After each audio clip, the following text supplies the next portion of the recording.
So I've been having a problem. Every single time I've gone to video edit using DaVinci Resolve 19, every time I add on more than one layer, I see greater and greater hesitation. It's almost as though my A2000 NVIDIA graphics card doesn't have enough performance to show me or give me a preview of what I'm trying to edit. With that said, it is designed to be a laptop graphics card with low power consumption. I think it's about 70 watts. So let's see if we can fix that today when it comes to the newer Sparkle Titan Overclocked Edition 16 gigabytes GDDR6 video card. So apparently it's less than half the price. So let's see if it works. So it seems like today that the computer's on its A game. There's been only just a few sections of hesitation when it comes to my video editing. Historically, though, when it comes to the end, you're going to see some hesitation when it comes to trying to layer the Chainshot logo with that steel drum sound. So let's see if it gets hesitation to see if this new upgrade is going to make a difference at all. Let me just open up the task manager and we're going to get started. If it was helpful, and if it is, please give it a like, and I'll see you during the next one. See you then.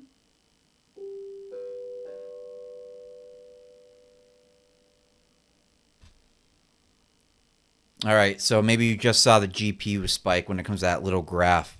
So that's historically been my problem, right? That section right there is where historically the DaVinci Resolve 19 will freeze. And it'll be really hard for me to see the transitions and what's going on.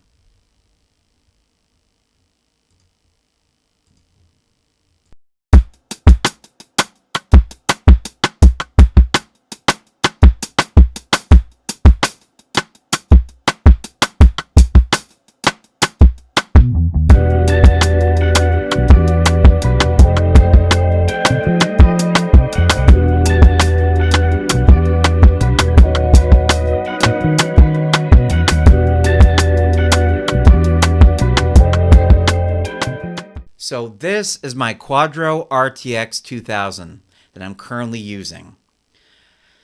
I want to say I might have spent a little more than $612 on this, but currently it's going for $612 on Amazon. It bolsters a 12 gigabyte storage capacity, has less CUDA cores and less of a frequency that it operates at. At the time, just due to the price and the fact that it said it could do 8K editing, I fell for it and I purchased this low voltage power consumption graphics card that, has been decent when it comes to 1080p video editing, but is severely lacking when it comes to 4K editing using DaVinci Resolve 19. So let's look at the new one that I just bought real quick. All right. Well, here's the brand new Sparkle Intel ARC A770 Titan Overclocked Edition. That's 16 gigabytes and the same GDDR6 as the old card that's being replaced right now. With that said, if you notice the price at $269, this card is significantly cheaper than the older previous card that I have. But if you go on some performance-based web platforms, let's see what the difference is. All right, so at first glance, it doesn't look like there's much of a difference between the two cards. However, if we scroll down to the specifications, we can start seeing some real differences between the two. Just like the just under 1,000 CUDA core difference and almost double the frequency when it comes to its boost clock speed.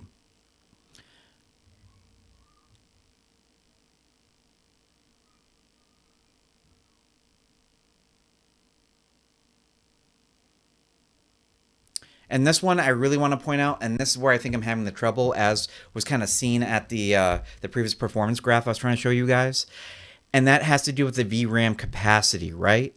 So the old card actually could only do 288 gigabytes per second, while the new card can do 512 gigabytes per second, which is really where I think the major difference is here and how we're going to see that performance boost. And not to mention, even though I thought it was novel at the time, right? The 4 mini DisplayPort connections, it was a pain in the butt finding cables for that or adapters. So I'm very happy to see the normal DisplayPorts and the regular HDMI connection back as well.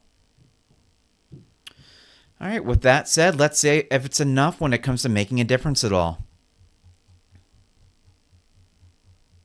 So before we get started, I want to point out that I'm wearing a electrostatic wristband.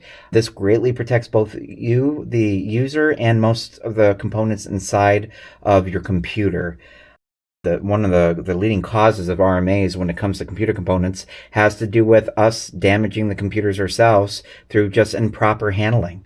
And not only does the computer itself have a residual charge in it, from being on for about an hour just now, but also this carpet, as I'm rubbing up against it, can generate a charge as well that can seriously damage both the computer itself and also the video card I'm trying to replace. So you take a plug like this that already has a ground in it, you plug it into your outlet, and you should be grounded. So let's get started. Alright, we'll take these parts off. 1 and 2. Remove the glass. That should just pop out.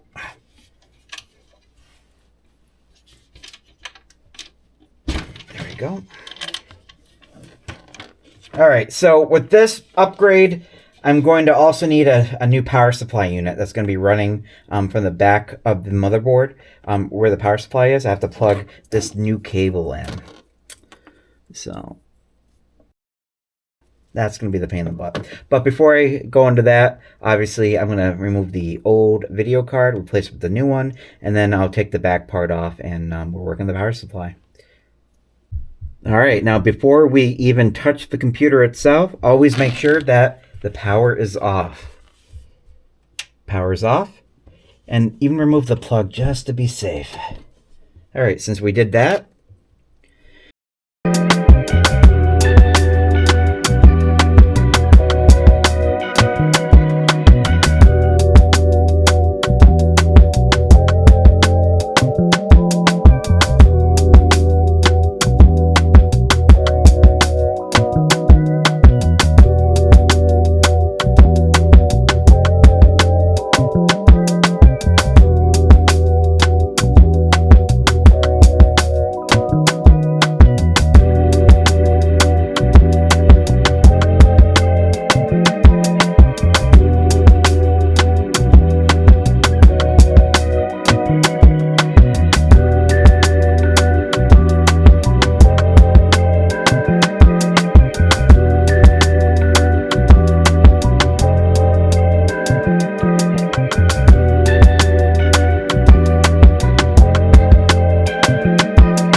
Okay, so the first thing I want you to notice is under GPU, under that 3D tab, how the performance greatly increased from pretty much using 95% of its capacity down to 15%.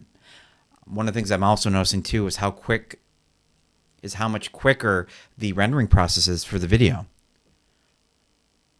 So even though I've noticed also, going back to that original problem when it comes to the layering effect, that it does hesitate, the recovery from that hesitation is far quicker now. So that might be more of a programming issue than it is my actual video card. But again, this new improved model can greatly recover when it comes to what's lost. So it's quicker for me to figure out what's going on. So just because my resolution went up on my monitor, I had to re-enter my display capture device when it came to OBS that I'm currently using to record this. So needless to say, there's a huge performance increase when it comes to that upgrade that I made, which was a fraction of the price of what I spent for the original A2000 video card. Granted, let me go get it real quick.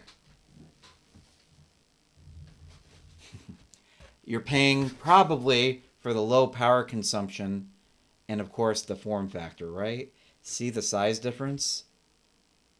So, there you have it. Until our next episode.